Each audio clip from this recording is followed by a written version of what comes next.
メッサーは先行のハサウェイに登場するマフティーの主力モビルスーツです。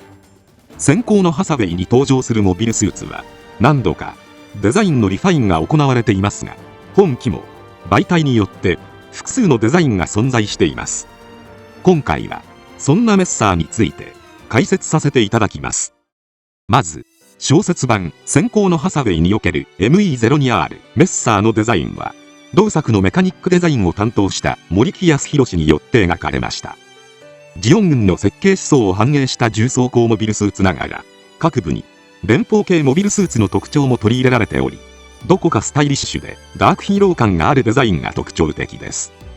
そして2000年に発売された SD ガンダム G ジェネレーション F では、ゲームの参戦にあたって藤田和美氏によってクシーやペーネロペーとともにデザインがリファインされました。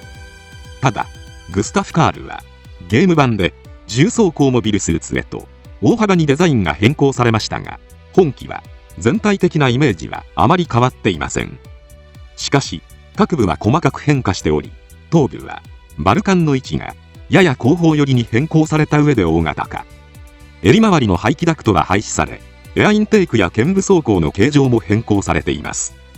また右剣部のスパイクショルダーアーマーもやや小ぶりに変更されました。腰から下に関しても腰部前面装甲の形状が変更されているほか、脚部もスラスターやダクトの設置場所が変更されており、小説版とは細かな箇所でアレンジが加えられています。本機はアナハイムエレクトロニクス社が開発したマフティの量産型モビルスーツで、ベース機にギラ動画系を採用し、ジオン系の設計思想を色濃く受け継いだ重モビルスーツとなっています。そのためメインカメラにはモノアイタイプを採用し、装甲にはザクやゲルググに見られる曲線的なものが採用されました。こうして外装面に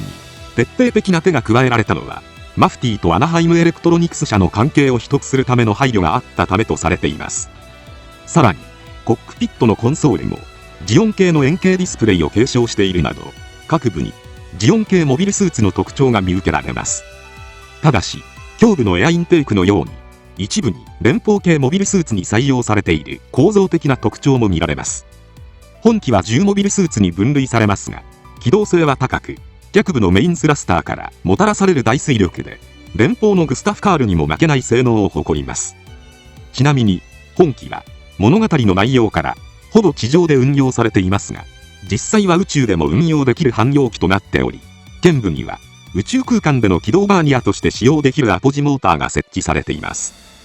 武装としては、まず初期設定では頭部左側に3門のバルカン砲が搭載されていますが、 G ジェネ F 版以降は両側に3門ずつ計6門のバルカン砲が装備されています。ビームライフルはエネルギーパック方式のタイプとなっています。なお G ジェネ・ジェネシスではライフル下部にグレネードランチャーが装備されています。ビームサーベルは右肩のスパイクショルダーアーマー内に1機、シールド裏に予備が2機の合計3機を持ちます。なお剣部のスパイクは往年のザク同様、鉄器を吹き飛ばすといった使い方も可能です。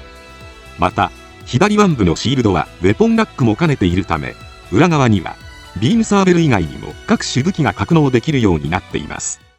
そんなメッサーは2021年から公開された劇場版では加藤木はじめ氏によってデザインがリファインされました。基本的には G ジェネ版のデザインを元にしていますが、ギラ動画系をベースによりスタイリッシュになった印象を受けます。さらに機体設定も新たに追加されました。まず小説版ではコックピットは腹部に設置されていましたが、劇場版ではサザビー同様頭部にコックピットが設けられました。また小説版では脚部にメインスラスターが設置されていましたが、劇場版では背部にメインスラスターが設けられています。さらに脚部や腰部にもサブスラスターが配置されたことで高い機動性と運動性を獲得しています。そのため大気圏内でも自由落下飛行しながらの戦闘が可能です。たださすがにミノフスキーフライト搭載機ほど自由自在な飛行は行えないため、劇中ではペーネロペーに圧倒されていました。武装面でも設定が変更されています。まずビームライフルはロングビームライフルと設定し直されました。HGUC 版の説明書ではオプティカルサイトを備えたことで長射程の射撃も可能とされています。また、ジェガン A 型と同様のエネルギーパック方式を採用しており、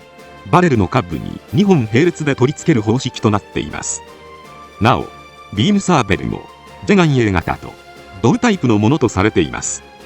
各種武装に連邦系モビルスーツのものが流用されているのは、メッサーが得意とするゲリラ戦に対応できるよう、汎用性が高いものを採用しているという意図があるようですが、アナハイムエレクトロニクスとの関係を隠す気はあまりないようにも感じられます。とはいえ、この時代の兵器は機体問わず使用可能な互換性のあるユニバーサル仕様のものも多いので、メッサーがジェガンと同タイプのものを採用していることを連邦から指摘されたとしても、アナハイムエレクトロニクスは適当に言い逃れするつもりなのかもしれません。なお、2025年4月からサービスが開始されたゲーム G ジェネエターナルでは、ビームサーベルは脇の下から取り出す描写が見られました。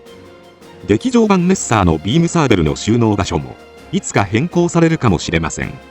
また、シールドも大型シールドへと名称が変更されました。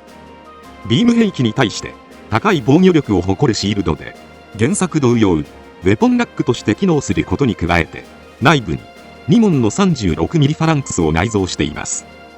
劇中では敵機のミサイルを迎撃するために使用されていました。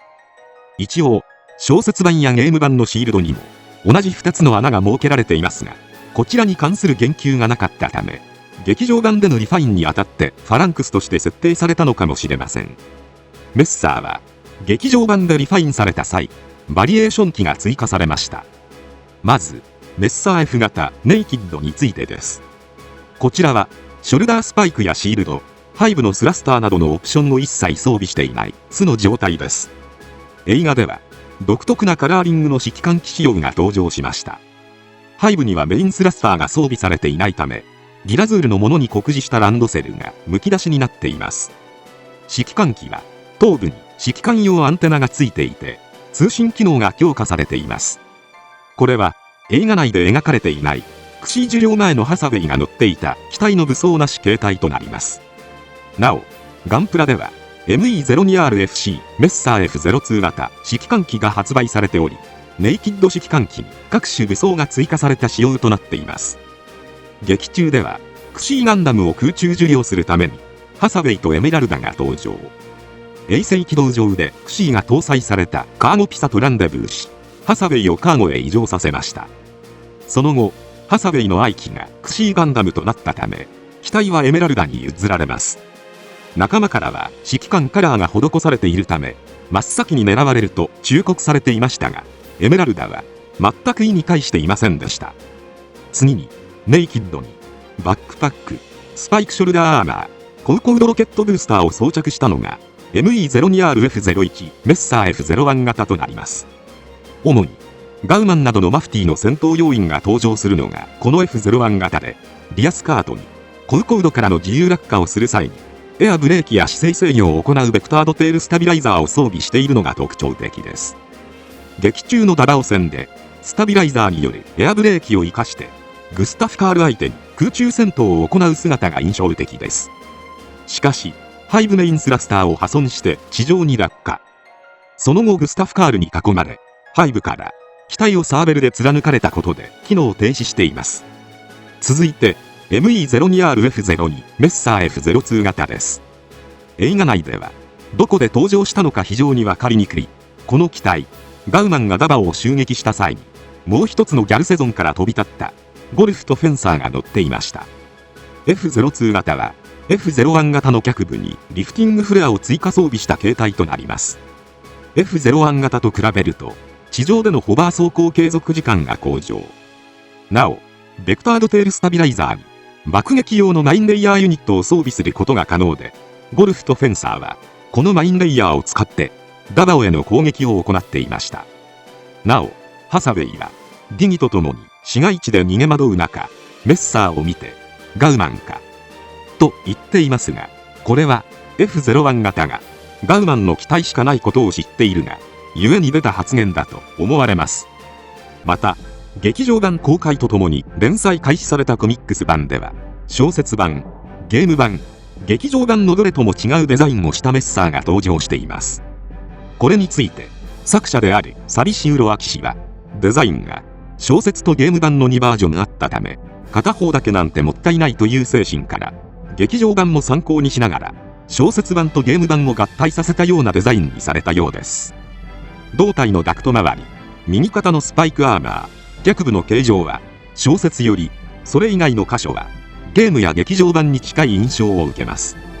ちなみに各部の設定も変更されており、コックピットの位置は小説版同様腹部に配置されていますが、ビームサーベルがサザビーなどと同じく両腕部先端に搭載する方式に変更されました。頭部の武器はバルカンだけではなくロケットランチャーにも換装可能とされています。またシールド先端にはビームガンが撃てるビームピックを内蔵。作中ではこれを用いて官僚の粛清を行う場面も見られます。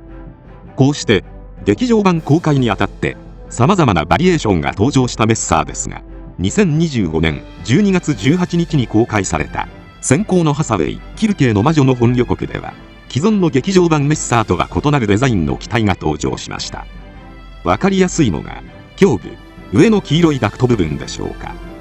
また頭部はバルカンの位置が小説版デザインのように頭部前方に配置されていたり、耳のダクト形状も小説版準拠に見えます。右肩部のスパイクアーマーや左肩部の2段になったアーマーといった形状も小説版に酷似しています。プロトタイプメッサーなのか、それとも新型メッサーなのか気になるところです。今回は以上となります。チャンネル登録されるかはお任せいたしますので、もしよければもう一本動画を見ていただけたらとても嬉しいです。最後までご視聴いただきありがとうございました。